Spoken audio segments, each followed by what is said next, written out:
이 본문에서 고넬료는 단지 이탈리아의 백부장이라는 그 사실 외에 그가 고넬료가 군대 생활을 어떻게 했는지, 군대라는 일터를 어떻게 했는지에 대한 구체적인 얘기가 없습니다. 그리고 어떻게 그가 하나님을 믿게 됐는지도 알 수가 없어요. 그러나 본문 2절 이후로부터 그가 일터 모습과 신앙이 어떠한지는 충분히 하나님이 계시해주고 있다는 거죠. 그걸 통해서 오늘 이 고넬료가 어떻게 일터 신앙을 가지고 있었는지를 우리가 이 본문을 가지고 함께 자세히 한번 알아보려고 합니다. 먼저 그가 하나님을 경외했다라는 것을 하나님이 말씀하십니다. 하나님을 경외했다. 이 말씀을 통해서 그 고넬료가 일터를 그가 어떻게 생활했는지를 얘기해주고 있습니다. 왜냐하면 고넬료는 무시무시한 그때 당시에 군대 조직, 이탈리아 그 점령군의 로마 군인이란 말이에요. 100명 이상을 이렇게 다스리는 부하를 데리고 있는 백부장이라면 그 사람은 분명 오랫동안 군대 생활을 했을 거라는 거죠. 군대 영관급, 지금 말하면 영관급 때는 신분을 가졌는데 그 정도면 군대 생활을 오래 했다라는 거죠. 그런데 그가 군대 생활을 그렇게 오래 했음에도 불구하고 그는 신앙의 마음을 잃지 않았다라는 게 아주 대단한 놀라운 얘기예요. 하나님을 경외했다는 것은 그가 언제부터 하나님을 믿었는지는 몰라요. 그러나 분명한 것은 오랫동안 군대에 생활을 했던 사람이 하나님을 종교적인 것을 갖되 행위의 문제가 아니라 경외했다라는 이 경외라는 단어는 내면에 관한 거지 행위에 관한 게 아니거든요. 그러므로 이 백부장은 하나님을 마음속으로 존경하고 두려워하는 마음을 가졌다라는 뜻이에요. 그렇게 되면 이 백부장은 두 가지 마음이 존재하고 있었음을 알 수가 있습니다. 첫 번째는 그가 직업의식이 그 안에 있었고, 그 다음에 하나님의 경외하는 마음이 같이 있었다라는 거예요. 두 가지 마음. 그래서 그는 군인 정신과 하나님의 경외하는 마음을 가졌는데, 이거는 직업의식과 하나님의 의식이 동시에 그의 마음에 있었다라는 걸 얘기하는 겁니다. 직업의식과 하나님의 의식. 그래서 직업의식이 투철한 사람들이 그 자기 직업에 성공하는 사람이 되거든요. 언젠가 어떤 사람이 구두를 이렇게 그 파는 사람이 있었는데, 그 사람은 구두 모양만 봐도 그 사람의 발 사이즈나 어떤 구두인지 이게 다 알아낸다는 거예요. 그래서 어디를 가도 먼저 구두부터 본다는 거예요. 구두부터. 이게 직업의식이죠.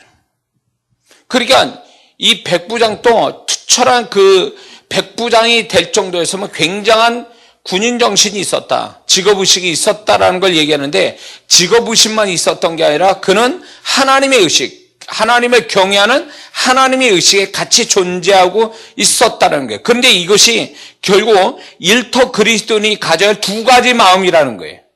투철한 직업의식과 하나님의 의식. 이 두 가지가 일터 그리스도인이 가져야 할 두 가지 마음이라는 거예요. 그런데 오늘날 그 문제가 뭐냐면, 오늘날 많은 그리스도인들이, 일터 그리스도인들이 직업의식도 없어. 거기에다가 하나님의 의식도 없어. 일을 하다 보니까 일은 하는데 일을 하는 것 때문에 하나님의 의식이 사라져버리는, 직업의식도 없고 하나님의 의식도 없는 이런 속은 텅텅 비어있는 그런 그리스도인, 일터 그리스도인이 무척 많다는 거야. 돈을 버는 사람이지, 그 돈을 벌기 위해서 자기 직업에 대한 어떤 자존심, 그 자기 직업에 대한 어떤 프라이드를 갖는 이런 게 드물다라는 거죠.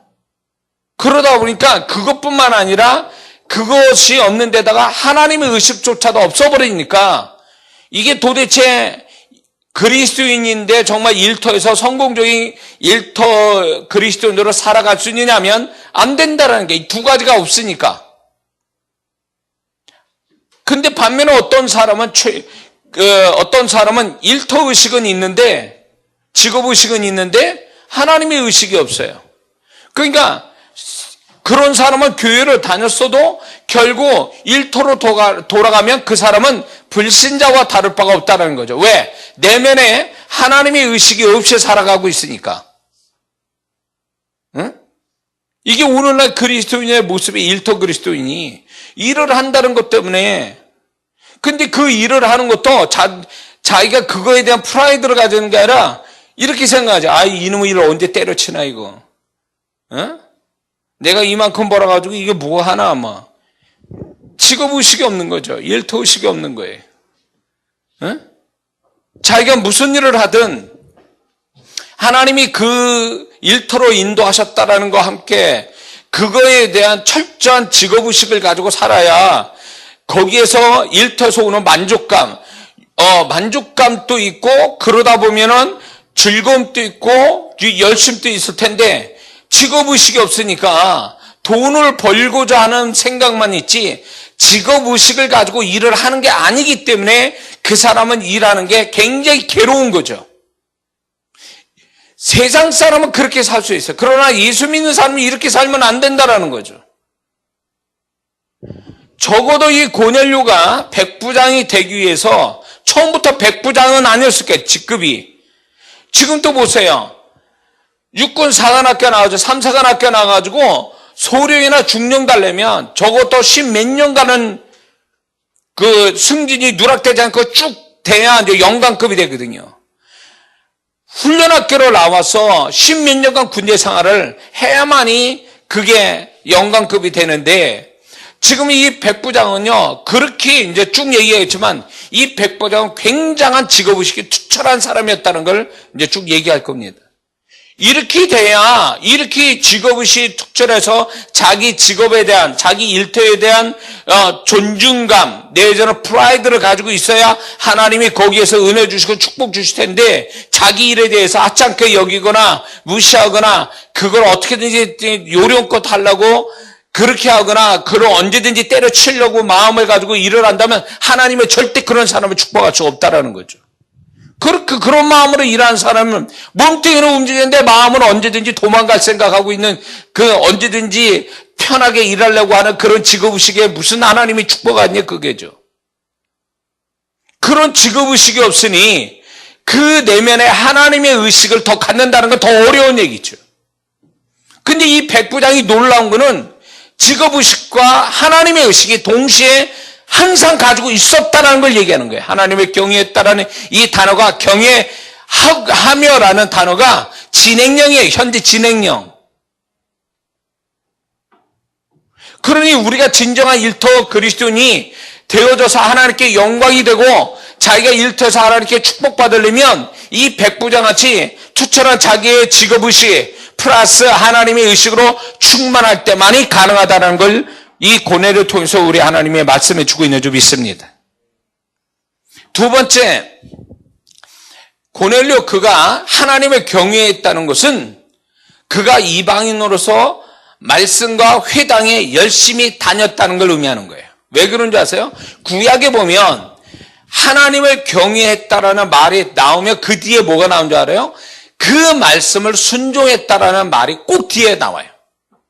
하나님을 경외했다라는 그 어떤 사람이 하나님을 경외했다라고 하나님이 기록해 놓으면 반드시 그 사람이 경외한 그 끝에 뭐가 있냐면 하나님의 말씀을 철저하게 순종한 그것을 기록해 놓으시고 있어요. 그러므로 하나님을 경외하는 거와 말씀에 순종하는 거는 분리된 게 아니라 하나로 연결되어 있는 거예요. 그러고 보면은 이 고넬료가 여호와를 경외했다는 말은 그냥 마음속으로만 담고 있었던 것이 아니라 그는 구약의 표현대로 구약의 하나님이 기록하는 그 방법대로 그것대로 그는 말씀과 회당 늘 정기적으로 하나님 말씀을 듣고 예배를 드리러 다녔다는 걸 얘기하는 거예요. 이게 굉장한 거예요. 백부장으로서 자기가 종교적인 생활을 그가 하고 있었다는 것은 굉장한 얘기거든요. 이방 종교를 믿었던 자가 하나님을 믿는데 그거를 대충 믿는 게 아니라 말씀을 듣기 위해서 회당을 정기적으로 다녔다라는 것이 이 백부장이 굉장한 거예요. 군대 생활을 하면서. 근데 실상 우리의 일터는 어떻습니까? 못난 일터 그리스도인은 어떻게 해요? 하나님의 일을 한다는 것 때문에 말씀과 예배를 잃어버려요. 일을 한다는 핑계로 말씀 안 봐요. 예배 안 드려요. 이게 오늘날 교회의 모습이에요. 목사님이 교회 나오니까 좋은데 정말 주중에 6일 동안 뭐 어떻게 사는지를 알아야지. 일터에서 어떤 모습으로 일터 생활을 하고 있으며 그가 어떤 마음을 갖고 있고 정말 그 일이 힘든데도 불구하고 정말로 주일날 예배 나오고 예배 드리고 기도하고 그런 생활이 정말로 계속 진행되고 있는가가 이게 굉장히 중요한 문제라는 거죠. 근데 오늘날 많은 사람들이 핑계와 변명을 대잖아요. 왜 내가 이렇게 피곤해서 예배 못 봅니다. 기도 못 합니다. 말씀 못 봅니다. 이런 것이 정당화되어 있다는 거죠. 근데 백부장은 그렇지 않은 거예요. 백부장은 그렇게 군대 생활에서도 그는 하나님의 경외하니까 당연히 그가 말씀과 정기적으로 회당에 다닌 것이 그는 아주 그게 지극히 정상이었다라는 거예요. 주님은 이거를 우리에게 부끄러움을 일터를 가진 그리스도인 좀 문제가 있는 일터 그리스도인을 향하여 주님께서 말씀하고 계시는 거야. 이 고뇌를 통해서. 응? 그러므로 우리는 내가 어떤 일을 하든 간에 그것이 하나님을 늘 예배드리고 기도하고 말씀을 보는 것이 못 보는 것이 일 때문에 그렇다는 걸 핑계와 변명되는 건 불신자에 가까운 모습이라는 거죠. 우리는 일이 힘들수록 어려울수록 하나님을 더 찾고 예배드리고 기도해야지. 자기 일이 힘들다 그래서 예배 빠지고 기도 안 하고 말씀 안 본다면 그럼 하나님은 어디에서 은혜를 주시고 그런 사람이 과연 하나님의 도움을 받을 수 있겠냐? 절대 못 받는 거예요. 고넬료는 자기가 그렇게 바쁜 와중에 군대 생활에서도 하나님께 예배드리고 말씀을 듣고 그리했다라는 거예요. 굉장한 거죠. 또 세 번째는 그가 온 집안과 더불어 하나님을 경외했다라는 이 말을 통해서 우리는 알 수 있는 게 뭔지 아세요? 그가 만약에 군대 일을 가지고 와가지고 집안에 와가지고 이런 집 봤어요. 내가 몇 번 들었어. 아버지가 군인인데요. 어렸을 때 아버지가 군인이었기 때문에 우리는 아침 새벽에 일어나서 밥을 먹어야 됐고 운동을 했어야 됐고 뭐 이런 얘기를 해요. 아버지가 군인이기 때문에. 그래가지고 아버지가 군대의 일들을 자식한테 또 얘기하고 와이프한테 얘기해가지고 진절머리 치는 거예요. 군대 얘기를 하면. 아버지가 하도 그렇게 얘기하니까. 근데 정말 그 사람만의 문제겠느냐는 거죠.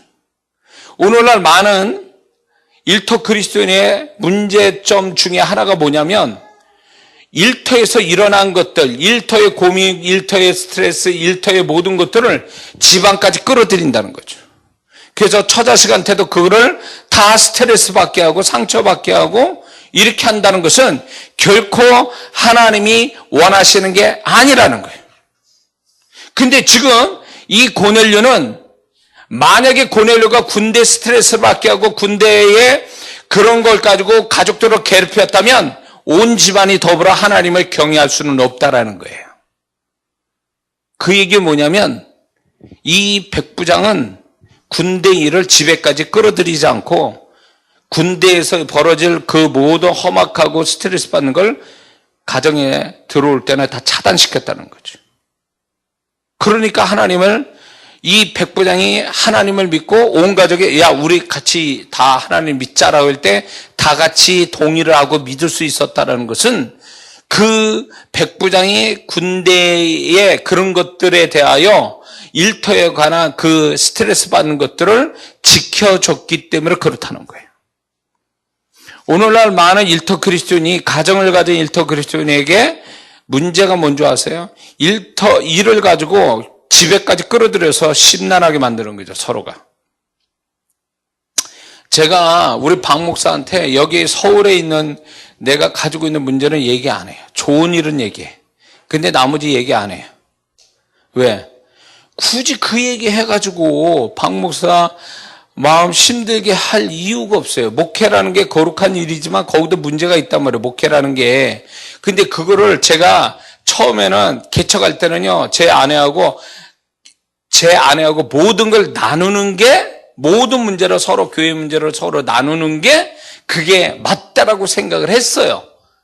그래가지고 나누다 보니까 점점 박 목사 얼굴이 시커매져 가는 거야. 가뜩이나 좋은 일도 아니고 교회 여러 가지 어려운 것들을 서로 나누면서 짐을 나눠 갖자, 뭐 서로 그런 가운데 서로 또 이야기하면서 지혜를 갖자, 뭐 이렇게 얘기를 했는데, 그렇게 하다 보니까 문제가 뭐냐면, 나눠지는 건 좋은데 문제가 뭐냐면 점점 서로가 일에 대해서 진절머리 나는 거죠. 서로가 일에 대한 스트레스가 더 많아지는 거예요. 그래서 내가 이제 깨닫는 게 뭐냐면, 하나님이 나한테 목회를 하라고 주셨으니까 내가 끌어안고 나만 아는 게 낫겠다. 박 목사까지 그거를 같이 나눠서 내가 받을 힘든 거를 같이 줄 필요는 없겠다. 나 혼자만 가지고 있으면 되는 거지.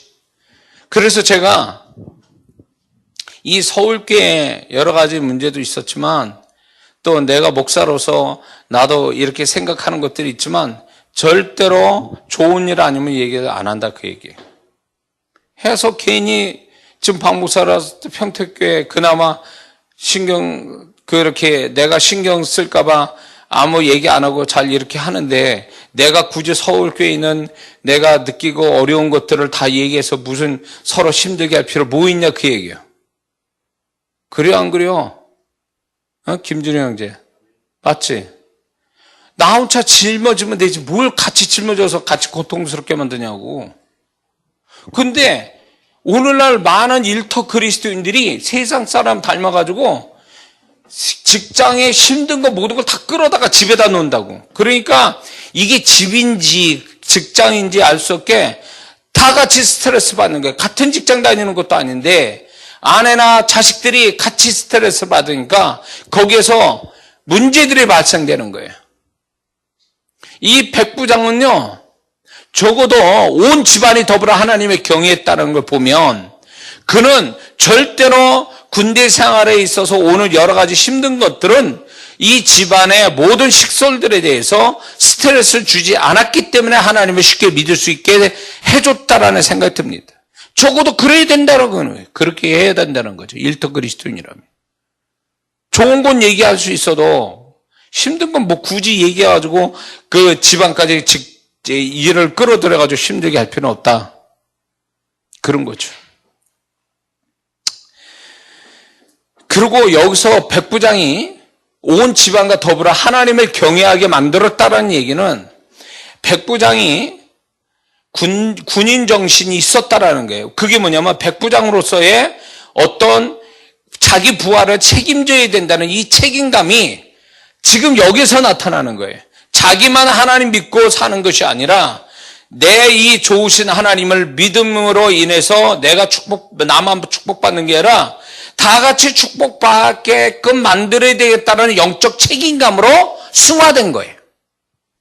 그러니까 다 같이 믿은 거죠. 다 같이. 그렇죠? 그러니까 여기서 백부장이 얼마나 군대 생활을 열심히 했는가 알 수 있어요. 자기가 책임져야 될 거를 철저하게 군대에서 자기 부하를 책임져야 될 책임감이 이 영적인 책임감으로 발전된 거예요. 그래서 다 같이 예수 믿게 한 거죠. 군인이기 때문에 가능한 거예요. 왜냐하면 군인은 영관급이기 때문에 자기 밑에 100명을 다스려야 되고 책임져야 되니까 자기만 생각할 게 아니라 부하를 생각해야 되는 그런 어떤 사고방식이 결국은 자기만 예수 믿고 잘 되는 게 아니라 다 같이 믿게 만드는 어떤 책임감이 발동돼서 믿게끔 만들었다는 거죠. 그걸 보면 이 고넬료는 군대 생활을 굉장히 잘한 사람인가 알 수가 있어요. 요즘 군인이라도 다 그러니까 자기 부하를 사랑하고 그런 게 아니잖아요. 일 뻥 터지면 그냥 자기부터 도망갈 생각하는 이런 사람도 얼마든지 있을 거예요. 근데 이 백부장은 그렇지 않다라는 것을 영적 책임감을 통해서 그가 군대 생활에 얼마나 책임감 있게 군대 생활을 했는가를 알 수가 있어요. 우리는 이래야 된다는 거예요. 일터 그리스도인은 자기 일에 대해서 철저한 책임감을 갖고 그것이 주변까지도 같이 책임감을 자기 책임감을 가져서 주변까지도 영적인 책임을 질 줄 아는 그런 사람이 진정한 일터 그리스도인의 모습이라는 걸 이 고뇌를 통해서 얘기해 주고 있는 줄 믿습니다. 근데 실상은 어떠냐? 일을 한다는 것 때문에 영적 무책임을 가지고 산다는 거죠. 많은 그리스도인이.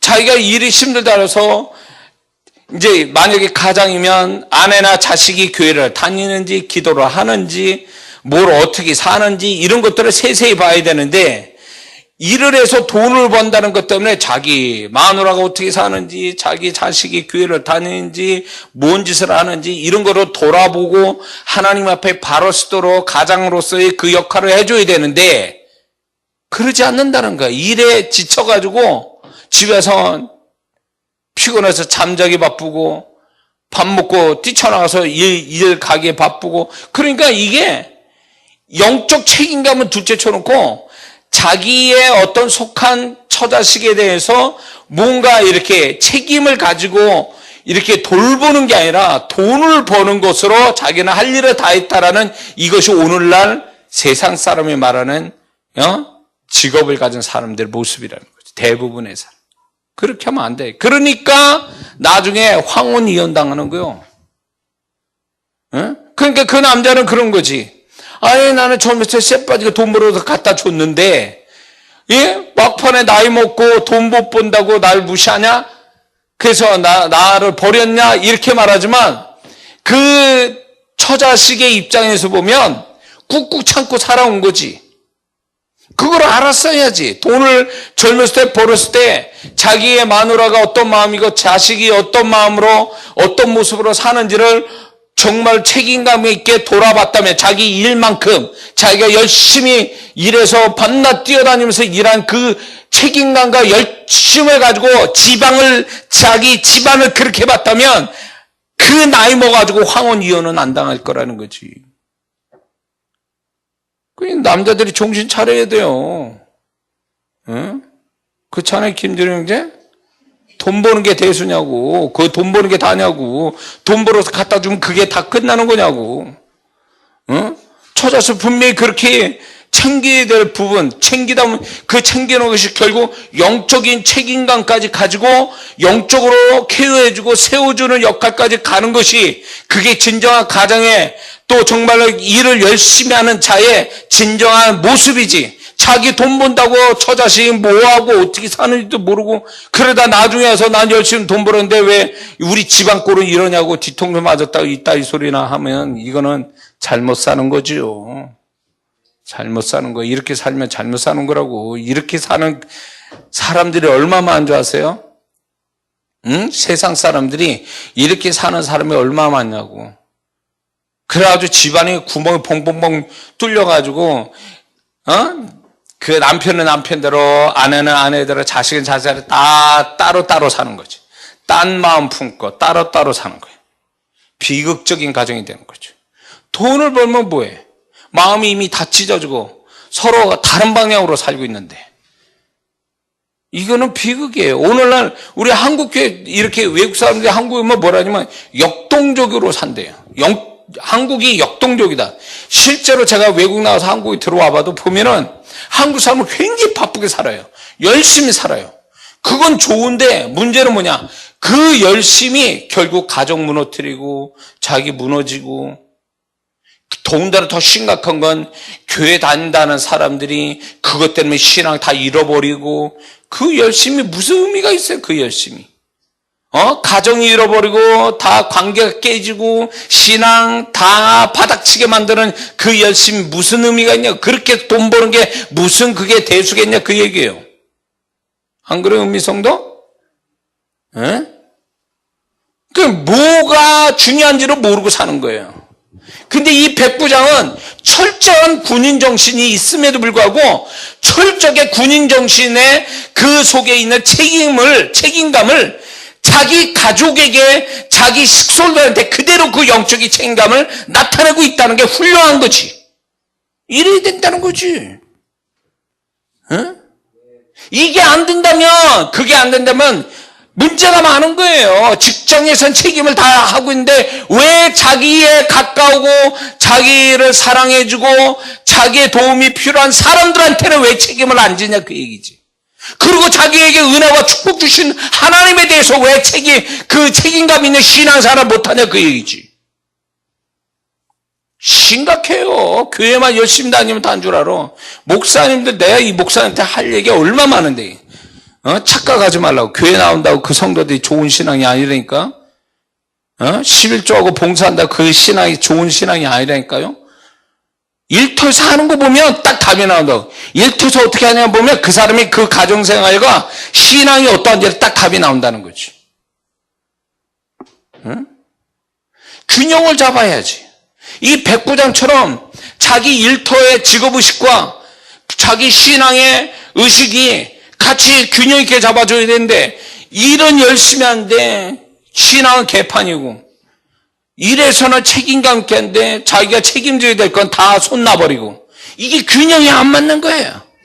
그러다 보니까 직장에서 열심히 해서 돈을 벌지만 나중에 보면 자기가 돈 벌고 열심히 낸 것 때문에 다 무너져고 다 사라져 버리는, 다 깨어져 버린 것들에 대하여 나중에 후회해봐야 소용이 없다 그 얘기죠.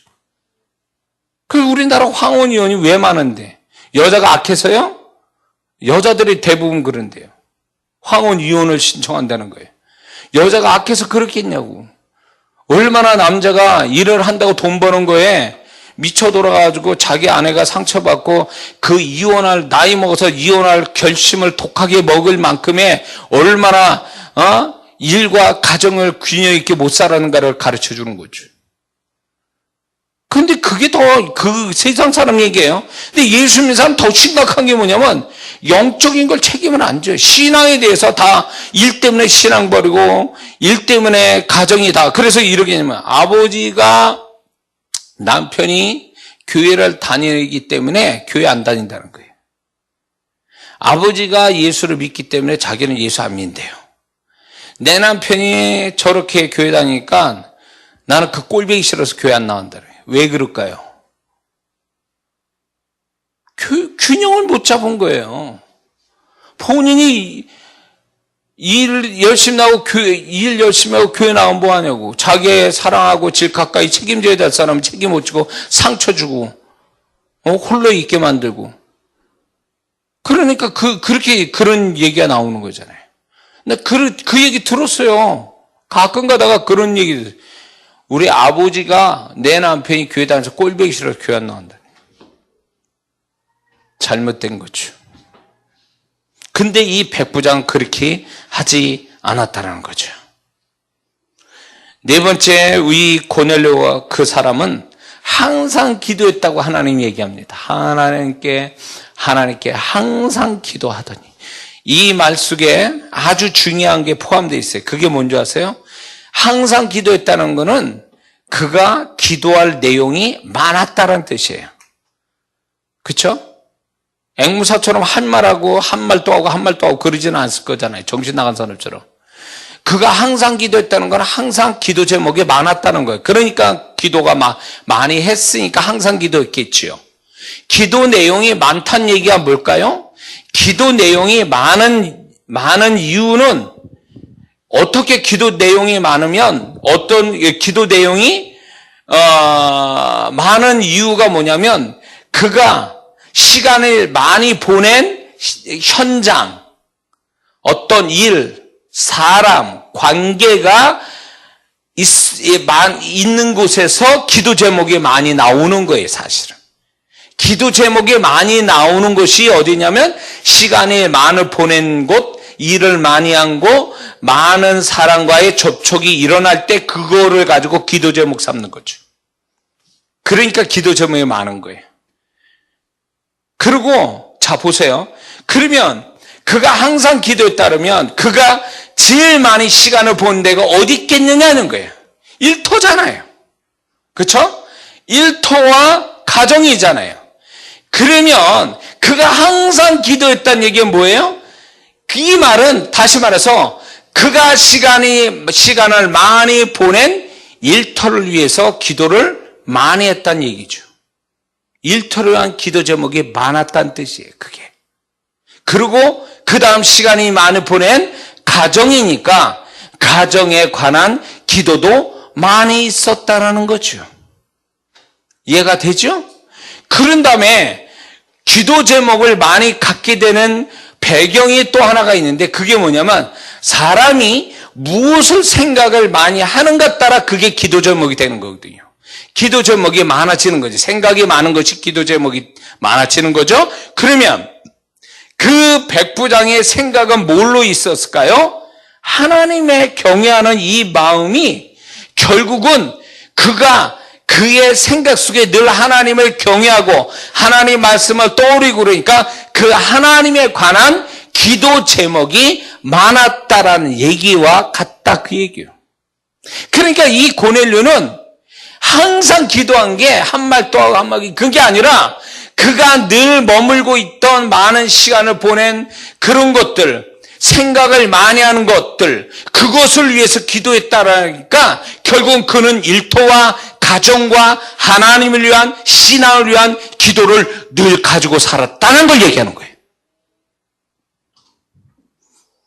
그러니까 그 속에 일터를 놓고 기도했다는 얘기가 나오는 거예요. 일터를 놓고 근데 일터를 가지고 기도하느냐 그 얘기예요. 우리는 실제 한국에는 가정에 있는 것보다 일터에서 시간을 더 많이 보내거든요. 그러면 이 고넬료 방법으로 이 고넬료처럼 한다면 일터를 위한 기도가 많아야 되는 거예요. 사실은 가정의 기도보다도. 근데 그만큼 기도하느냐 그 얘기예요. 아니 일터에 관한 기도는 조그맣게 하고 하나님 일터로 축복해달라는 말이 맞느냐 그 얘기예요. 이게요. 잘 보세요. 고넬료가 항상 기도했다는 거는요. 기도 제목이 많았다는 얘기인데 기도 제목이 많다는 얘기가 무슨 얘기인 줄 아세요? 세밀하게 기도했으니까 기도 제목이 많을 수밖에 없는 거예요. 그 얘기는 다시 말해서 이 고넬료는 세세하게 기도 제목을 가질 만큼 자기의 삶에 깊숙이 세밀하게 보았다라는 얘기겠지. 이해돼요? 그러면 자기 일터나 가정에 세밀하게 들여다보는 게 있어야 되거든요. 근데 기도를 시켜보면 두리뭉실이야. 뭐 기도 제목 뭐냐 그러면 두리뭉실하게 몇 가지만 얘기해. 아니 여지껏 시간을 그렇게 많이 보낸 일터에서 아니 기도 제목이 그것밖에 안 되냐 그 얘기요. 기도 제목이 없다는 얘기지. 기도 제목이 없다는 얘기는 자기 삶을 깊이 들여다보는 게 안 됐다는 얘기예요. 깊이 생각해 본 적이 없다는 얘기예요. 그리고 신앙에 대해서 기도해보라면 기도 제목이 없다는 얘기는 깊이 생각 안 해봤다는 거 말씀과 하나님에 대해서. 그게 그 얘기예요. 깨달아지십니까? 그러니까 백부장은요, 이 고넬료는요, 얼마나 세밀하게 자기 시간을 많이 보내는 곳에 또 생각을 많이 하는 곳에 얼마나 세세하게 기도 제목을 많이 갖고 있는 아주 치밀하고도 섬세한 사람인가를 알 수가 있는 거예요. 우리는 이렇게 해야 된다는 거예요. 신앙생활이. 신앙생활 직장에 1년 다녔는데 기도 제목은 한두 가지밖에 없어요. 무슨 이게 뭐 하는 거야? 이게 뭐 하는 거냐고 이게. 응? 그 정도로 1년을 직장생활 했으면 1년짜리 깊이 있는 세밀한 기도가 나와야 정상이라는 거죠. 그게 안 나오면 이 사람은 건성으로 일하고 다니는 거예요. 뭐가 기도 제목인지를 모른 채 살고 있었다는 거죠. 이게 문제라는 거예요. 일을 열심히 하면 뭐냐고 자기가 하나님의 도우심을 받을 수 있는 그 세밀함이 그 세밀한 기도 제목을 못 갖고 있는데 하나님이 어떻게 세밀하게 역사하셨겠냐 그 얘기예요. 그러니 하나님의 역사가 안 나타날 수밖에. 왜? 세밀하게 보아야 세밀한 기도가 나오고 세밀한 기도가 기도 제목이 많아져서 하나님이 그거를 응답해서 그러면 응답도 많아져야 이게 정상인데 세밀하지 못하고 두리뭉실하니까 응답을 주시는 건지 안 주시는 건지 확인도 안 되고 기도 제목 이 사람한테는 100가지가 있는데 대충 두세 가지만 기도하니까 두세 가지만 응답받는 거예요. 나머지 90몇 개는 하나도 응답을 못 받는 거예요. 왜? 세밀하게 본 게 없으니까. 이해가 돼요? 깨달아집니까? 베드로, 그러니까 백부장은 항상 기도했다는 이 항상이라는 이 단어가 얼마나 중요한 의미를 부여하는지 몰라요. 우리는 항상 기도합니까? 어쩌다 기도하잖아요. 일터도 어쩌다, 가정도 어쩌다. 그게 뭘 얘기할까요? 기도 제목이 없다는 얘기예요. 기도 제목이 없으니 세밀하게 문제는 많은데 기도 제목을 볼 만한 세밀함이 없으니까 기도 제목이 없는 것처럼 보일 뿐이지 기도할 게 없어서 없는 게 아니거든 사실은. 이 백부장이 얼마나 대단한 사람이냐고. 하나님이 인정했잖아요. 항상 기도했다. 항상 기도할 수밖에 없는 기도거리가 있었다는 걸 의미하는 거지. 근데 우리는 없어. 기도할 거리가. 일터에도 없고 집에도 없어. 그러니까 정신 놓고 살았다는 거예요. 기도 제목 없이. 이게 비극이라는 거예요. 문제가 되고 안 되고에 나의 일터에 일이 되고 안 되고의 문제가 아니라 하나님의 손길을 충분히 봐야 되는데 하나님의 도우심이 와야 되는데 도우심이 오도록 나는 그걸 요청하고 있어야 되는데 하나님의 도움이 세밀하게 올 정도의 세밀함을 내가 못 가지니까 기도를 뭘 해야 될지도 모르는 거지. 그러니까 응답도 그렇게밖에 몇 가지밖에 응답 못 받는 거예요. 잘 보세요. 하나님께 항상 기도했다라는 거 얘기합니다. 그래서 어떻게 됐게요? 넘어가 봐. 뭐 했다고 그랬어요? 기도가 하나님 앞에 상달되어 기억됐다라는 얘기가 뭔지 아세요?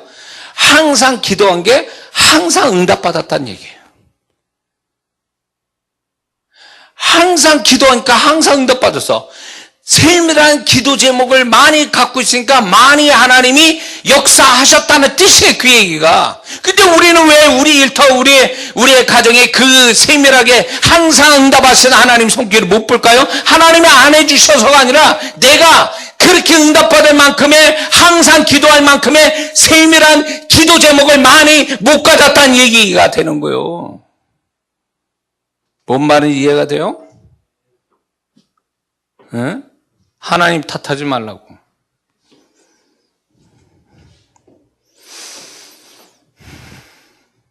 일은 많이 하는데 일터에서 일은 많이 하는데 기도 제목은 없어. 이 황당한 일이요. 일터에서 문제는 많은데 기도할 제목은 없어. 이것처럼 비극이 어디 있어? 응? 오늘날 우리 교회 모습, 이게 일터 그리스도인의 모습이라니까요. 또한 이 고넬료는 9시에 기도했다 그랬어요. 9시인데 우리나라식으로 계산하면 오후 3시예요. 오후 3시에 기도했다는 거. 근데 이 유대인들은 아침에, 점심에, 저녁에 기도하거든요. 3번. 근데 그가 오후 3시에 기도했다는 얘기는 이게 정기적으로 규칙적으로 기도했다는 얘기예요. 근데 잘 보세요. 항상 기도했는데 규칙적인 시간을 빼놓지 않았다라는 거예요. 그가 이 얘기에서 아주 중요한 얘기가 항상 기도하면서 규칙적인 기도는 또 빠뜨리지 않았다는 것은 그가 군인이기 때문에 철저하게 절제와 그리고 해야 될 규칙적인 것들을 해온 성실함이 신앙에도 나타나는 거죠. 그의 일터에서 몸이 밴 것이 신앙에도 나타났다 그 얘기예요. 일터에서 뭘 배우냐 그거예요. 일터에서 신앙을 돕는 내가 일터에서 내가 이런 것 때문에 신앙이 도움됐다. 그거 한번 적어보세요. 뭐가 그렇게 신앙이 도움이 됐는지. 어떤 일터에서 어떤 부분이. 우리는 일터를 통해서 망가진 거를 많이 얘기를 해요. 나는 이 일을 했기 때문에 기도 못합니다. 예배 못 드려요. 더 변질됐어요. 타락했어요. 이 얘기는 쉽게 얘기했는데 나는 일터에서 난 이걸 배워서 내 신앙이 이렇게 도움됐습니다. 이런 얘기하는 사람 드물어요. 근데 이 백부장은 일터에서 가지고 있는 절제와 그리고 규칙성이 신앙에도 그대로 드러나는 거예요. 이게 일터에서 잘 배웠기 때문에 그래, 백부장이. 놀고 먹고 땡이 아니라 그는 일터에서 자기의 일터의 성실함이 결국 신앙의 성실함부터 발전돼서 결국 그게 놀라운 축복이 시작이 됐다는 거죠. 하나님 앞에.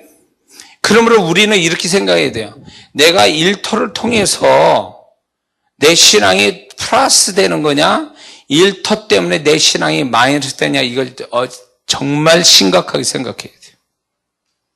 일터 때문에 신앙이 망가져졌다, 마이너스 됐다, 이 심각한 거예요. 적어도 하나님이 원하시는 것은 일터 때문에 내 신앙이 더 좋아지는 걸 바라시고 그런 자로 축복하신다는 거죠. 믿습니까?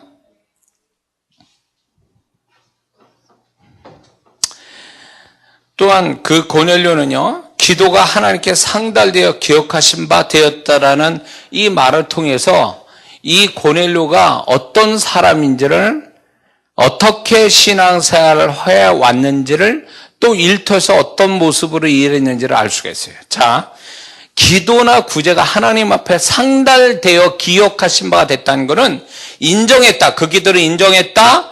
그리고 축복하겠다라는 말과 같아요. 하나님께서. 그렇다면 기도와 구제가 하나님 앞에 상달되어 기억하신 바가 될 정도면 무슨 기도를 했기 때문에 그러냐, 그게. 어떤 식의 믿음의 기도, 집중력 있는 기도, 진실로 하는 기도, 이것이었기 때문에 기억하신 바, 상달되어 기억하신 바가 된 게 아니냐, 그 얘기예요. 근데 이것이 어디서 왔게요? 이 신앙이 일터에서 온 거예요. 백부장의 일터에서. 일터에서 그는 자기가 말한 것이 자기 부하가 다 순종할 거를, 언어의 능력을 믿었고, 그리고 그는 군대에서 모든 게 신뢰와 복종이기 때문에 모든 걸 진심으로 하는 것이 훈련되어 온 자가 하나님 앞에서도 그렇게 하고 있었다는 거예요. 일터의 모습이 곧 그의 신앙의 모습이 된 거예요. 일터에서 개떡같이 하면 신앙도 개떡같이 한다고요. 틀림없어요, 그거는. 틀림없다고. 정말 일터에서도 하나님이 바라시는 그러니까 영적 것 빼고 하나님이 바란 세상 사람들이 인정할 그런 일터의 모습을 가졌다면 그 사람은 그 습관이, 그 태도가 그대로 신앙으로 승화될 수 있다는 거죠.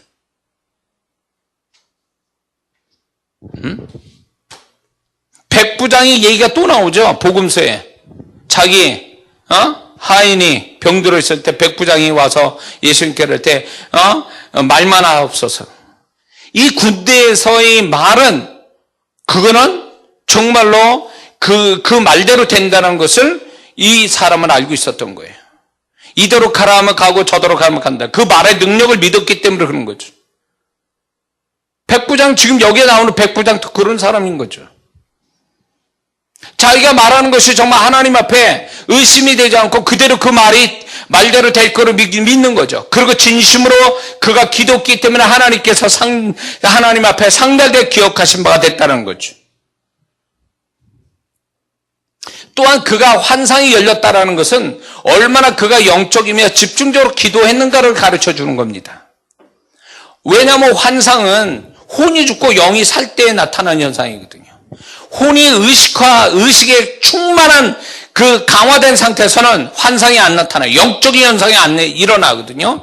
그러니까 그가 얼마나 집중적으로 기도했으면 그 환상이 나타났겠냐, 그 얘기예요. 기도를 어떻게 했게요? 그러니까 기도를 환상이 나타날 정도에 몰입해서 기도했다는 걸 얘기해 주는 거예요. 그가 이걸 통해서 우리가 알 수 있는 거는 일터에서 그는 대충 하지 않고 몰입해서 자기 일을 열심히 한 그 태도가 영적인 태도로 바뀐 거예요.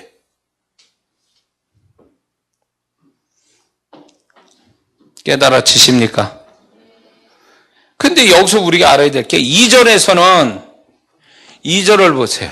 2절을 보면 이렇게 얘기해요. 하나님이 이렇게 기록해요.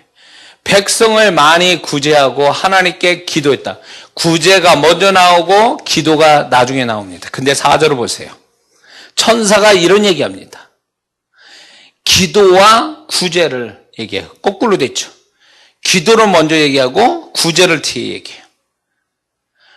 그가 왜 앞에 2절에서는 구제가 먼저 나오고 기도가 먼저 나오더니 천사가 말할 때는 기도 먼저 얘기하고 구제로 먼저 나왔을까? 난 곰곰이 생각해 봤어요. 하나님 앞에서 많이 하는 것이 무엇이다 하나님 기뻐할 무언가를 많이 하는 것이 그게 1번이라는 거죠. 먼저 하나님 생각하는 거고 두 번째는 영적인 것이 우선이 된다는 걸 얘기하는 거죠. 그렇죠? 항상 기도했기 때문에 천사가 말할 때 기도 먼저 얘기하고 여기서 또 기도를 먼저 얘기한 거는 구제보다도 구제는 사람에게 하는 거잖아요. 근데 기도는 하나님께 하는 거니까 하나님께 하는 게 먼저니까 먼저 얘기하고 있는 거죠. 아멘 좀 해. 알아듣고 있는 거죠 지금? 그러니까 이게 뭘 얘기하고 있냐면 사람이 보는 거와 하나님이 보시는 게 순서가 달라요. 하나님은 하나님을 향한 영적인 좋은 것을 많이 하면 그게 먼저가 되고 또 하나님께 하는 것이 사람의 하는 것보다 먼저라는 걸 암시하고 있는 거죠. 자,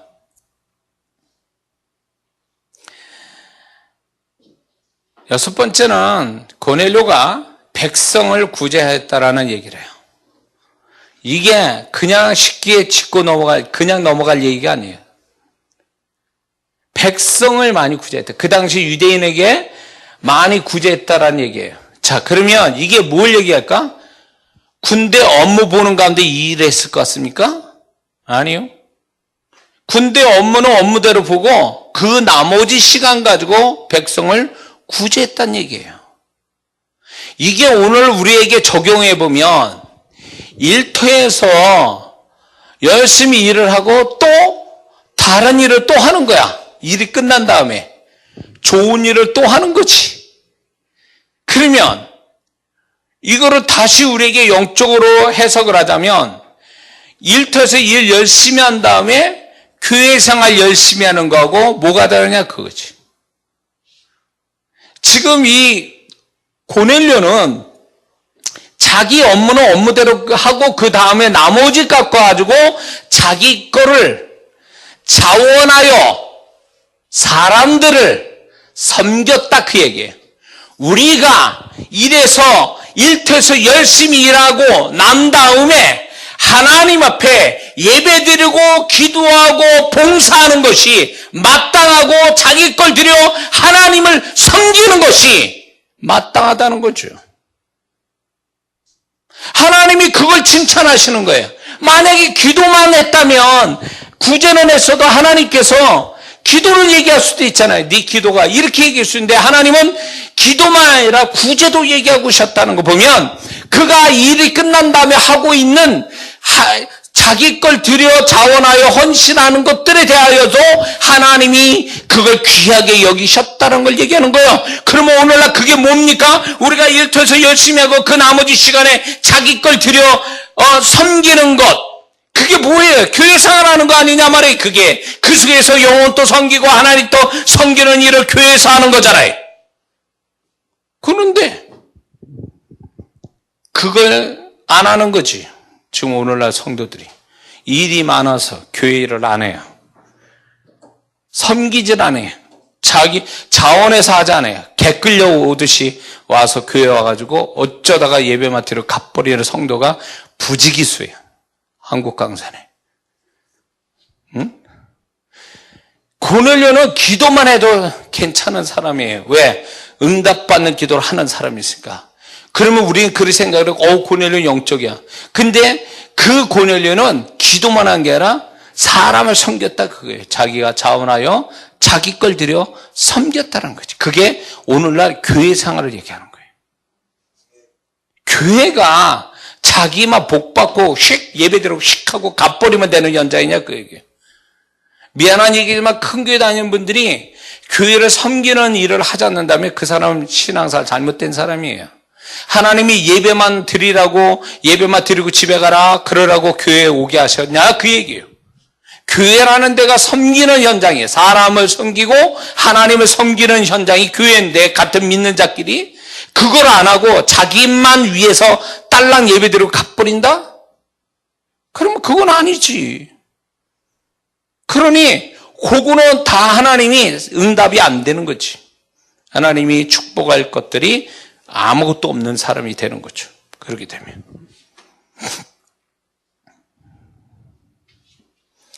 백성을 많이 구제했다는 걸 보면 뭘 유추할 수 있냐면 이 고넬료는 분명히 부대 안에서도 군대 안에서도 그는 자기 부하의 어려운 사람을 도왔다는 걸 얘기할 수 있어요. 이게 교회 다닌다고만 되는 문제냐고. 이 고넬료는 자기 일터에서 책임감을 가지고 있는 사람이니까 자기 부하에 문제가 있는 것을 그냥 지나치지 않고 자기 걸로 부하를 섬기는 자였기 때문에 그가 쉽게 백성을 구제할 수 있는 사람이 될 수 있었던 거죠. 그러므로 우리가 이런 게 있어요. 일터가 이런 거 딱 일터는 일터, 교회는 교회.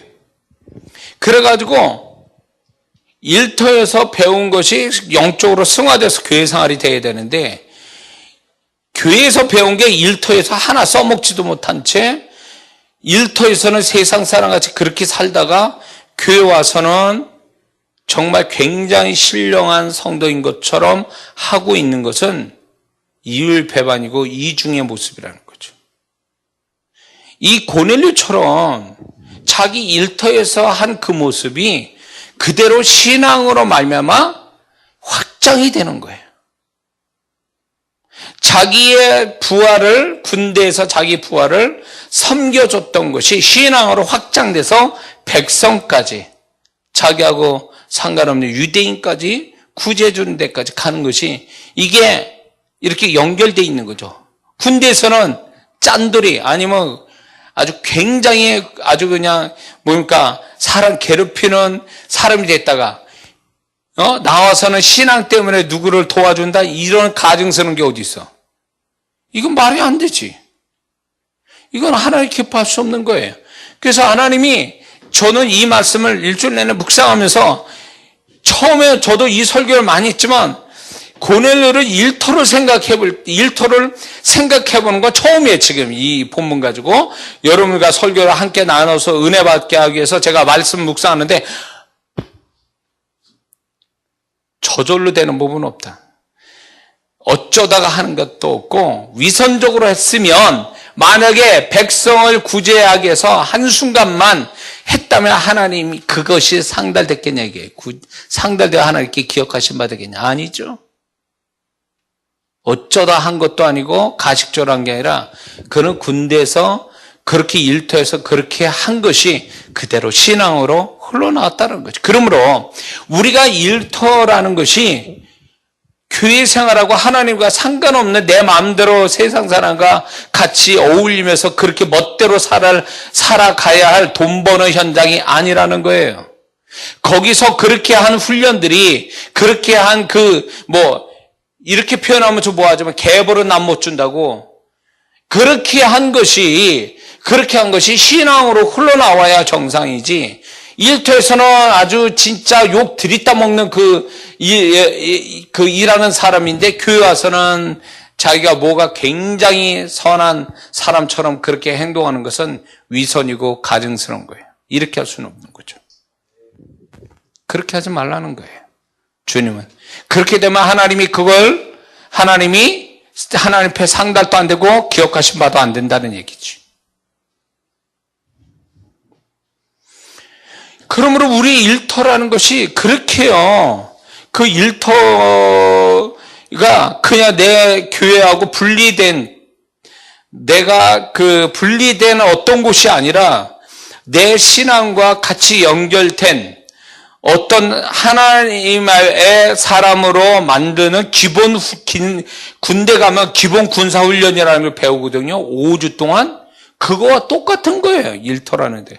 그걸 통해서 그 다음에 그게 신앙으로 승화시키는 것이 교회 생활인데, 기본 군사훈련 같은 일터에서 엉망진창으로 배운 사람이 어떻게 충실하게 군대 생활을 할 수 있겠어요?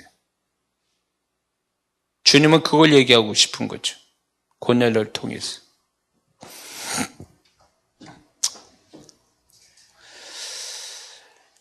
그의 구제가 하나님께 상달되었다, 인정받았다라는 것은 그가 건성으로 마음 없이 한 게 아니라 하나님께 인정받을 만하게 정성을 다해 했다라는 거죠. 그러므로 이걸 우리 교회 생활로 비춰본다면 교회 생활은 결국 섬기는 거거든요. 대우받자고 교회 생활하는 게 아니잖아요. 교회는 섬기는 장소이기 때문에 이 고넬료 같이 그 섬김이 자원하는 섬김이요, 진심을 하는 섬김이요, 낮아진 섬김이요, 그 다음에 자기 걸 들여서 하는 섬김이요, 그렇게 돼야 하나님 앞에 상달되는 건데, 교회 생활을 많은 사람들이 대우받자고 인정받자고 하는 사람들의 어떤 자랑터가 돼버리고 있다는 거죠, 교회가. 그래서 전도왕에게 금반지 한 돈, 한양, 이런 거 걸고 전도한다. 그래가지고 잘한 사람, 교회에서 잘한 사람, 그거를 상 주고 이렇게 하는 건 나는 그거는 아니라고 봐요, 저는. 그러면 그 사람 만약에 목사님이 그렇게 했다면 목사님 죄 짓는 거예요. 그 성도를 순수한 마음으로 자기 걸 들여 헌신하게 만들어야 되는데, 어디 교회는 소형 자동차까지도 내놓은 데가 있다고 그랬어요. 전도 많이 하면. 그 차를, 제 선물을 받기 위해서 전도한다? 이미 틀려먹은 거예요, 시작부터가. 동기 자체가 잘못됐기 때문에. 그렇게 하는 교회라면, 그 목사님이 그렇게 생각했다면 그 목사님 진짜 하나님께 벌 받습니다. 성도를 망쳐놓는 거죠. 교회라는 게 고넬료처럼 보상을 받고 하는 게 아니었잖아요. 자기 걸 들여 겸손한 마음으로 헌신하는 그 구제를 하나님 기억하신 바 됐다면 교회 생활도 그렇게 해야 그게 맞는 얘기예요. 그래야 하나님이 축복하시지. 누구 보여주라고 칭찬 들으려고 뭐가 있으니까 한다? 그건 이미 동기 자체가 잘못됐다는 거죠. 고넬료가 무슨 동기겠어요, 이게? 하나님의 경외하는 마음 때문에 순수한 마음으로 한 것이지. 그러니까 우리가 그렇게 해야 된다는 거예요. 그 마음이 어디서 배웠냐, 어디서 이렇게 할 수 있었냐, 자기 일터에서 배워진 거니까 이렇게 된 거지. 어느 날 갑자기 된 건 아니라는 거죠. 그러므로 우리가 일터에서 잘 배워야 된다는 거야. 하나님이 나를 뭘 가르치고 내가 어떻게 해야 되는지, 하나님 기뻐하는 일터, 세상 사람 보기에 칭찬받는 일터만이 아니라, 일터 그리스도인이 아니라 하나님이 보실 때 칭찬받을 만한 일터 그리스도인으로서 살면 그게 신앙으로 자연히 고넬료처럼 승화돼서 더 하나님의 존경과 축복을 받는 자가 될 수 있음을 이 고넬료를 통해서 얘기하고 계시는 거예요. 그러므로 마지막에 고넬료가 하나님부터 3가지 축복을 받습니다. 이걸 통해서. 첫 번째는 그가 하는 기도와 구제가 하나님 앞에 상달되어 기억됐다는 얘기는 응답받았다라는 거예요. 그게 하나님이 기억하신다는 거는 인정했다는 거예요. 그게 첫 번째 축복이고, 두 번째 축복은 뭐냐면 위대한 사도 베드로를 만나게 된다는 거예요. 하나님의 사람을 만나는 만남의 축복을 이 고넬료가 갖게 됩니다.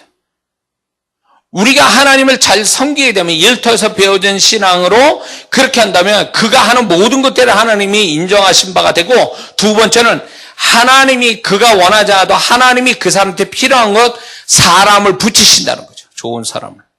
세 번째는 이 고넬료는 최초의 이방인으로서의 성령 침례를 받는 자가 되죠. 이거는 뭐냐면 세상이 줄 수 없는 영광을, 그 사람한테 영적인 축복을 주시는 것을 의미하는 거죠. 존귀함이죠. 존귀함. 체험의 문제가 아니라 하나님은 그를 존귀하게 여겼다는 거죠. 사실 이것은 누가 경험해야 되냐면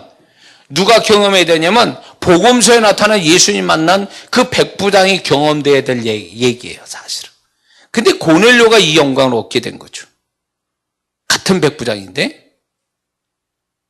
그러므로 하나님께서 이 고넬료에게 영광을 주신 거예요. 사람이 얻을 수 없는 영광. 그거는 결국 뭘 얘기하냐면 하나님 앞에 그가 하나님으로부터 존귀함을 받았다, 그런 뜻이에요. 성령 세례라는 그런 어떤 영적인 체험이, 구원이 그게 문제가 아니라 하나님이 그를 존귀하게 여겼다는 것이 이 고넬료의 세 번째 축복이에요. 그러므로 이 고넬료가 오늘 우리 주오신 교회 또 일터를 가진 우리 성도들에게 얘기하는 것은 일터를 통해서 배워진 것들이 고넬료같이 영적으로 승화시키고 신앙으로 승화시켜서 하나님 앞에 인정받고 또 하나님께 존귀함 받는 이런 그리스도인으로 발전하라고 주님이 오늘 이 고넬료를 우리에게 말씀해 주고 계신 줄 믿습니다. 그래서 우리 모두가 이 고넬료 같은 일터 신앙을 가지고 열심히 살기를 주의 이름으로 축원합니다. 우리 다 이 시간 기도합니다. 이 고넬료의 모습이 우리의 모습이 되도록, 우리의 일터의 모습이 되도록, 그래서 신앙의 정말로 업그레이드된 모습이 되도록 주여 함께 기도합니다. 주여